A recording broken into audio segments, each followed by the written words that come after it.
காவேரி கரையில் அமைந்துள்ள Kaveri matriculation school இப்பொழுது காவேரி மெட்ரிக் ஹையர் செகண்டரி ஸ்கூலாக தரம் உயர்த்தப்பட்டுள்ளது என்பதை மகிழ்வுடன் தெரிவித்துக் கொள்கிறோம்.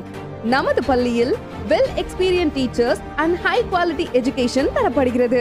மாணவர்களின் அறிவுத்திறனை வளர்க்க சயின்ஸ் லேப், நூல் பல கற்க நூலகம், ஓடி விளையாட பறந்து விரிந்த விளையாட்டு மைதானம், நவீன யுகத்தில் வெற்றி நடை போட்டிட மாணவர்களுக்கு கணினி பயிற்சி, ஸ்மார்ட் கிளாஸ் வகுப்பறைகள், மாணவர்களுக்கு நம்பிக்கையும் ஆர்வத்தையும் வளர்த்து அவர்களின் எதிர்காலம் செலுத்திட பல வகை விளையாட்டு சாதனங்களுடன் கூடிய உள் விளையாட்டு அரங்கம், காற்றோட்டமான சுகாதாரமான விசாலமான நவீன தொழில்நுட்பத்துடன் கூடிய வகுப்பறைகள், கவர்ந்து இழுக்கும் கட்டிட அமைப்பு, கல்வியுடன் மற்ற கலை அறிவுக்கும் முக்கியத்துவம் அளிக்கப்படுகிறது. நமது காவேரி மெட்ரிகுலேஷன் ஹையர் செகண்டரி பள்ளியில் தற்போது நடப்பாண்டிற்கான அட்மிஷன் நடைபெற்றுக் கொண்டிருக்கிறது. Kaveri matriculation higher secondary school, வைக்கோல் கட்டுக்கார தெரு மற்றும் சுவாமிமலை மெயின் ரோட், மேல காவேரி, கும்பகோணம்.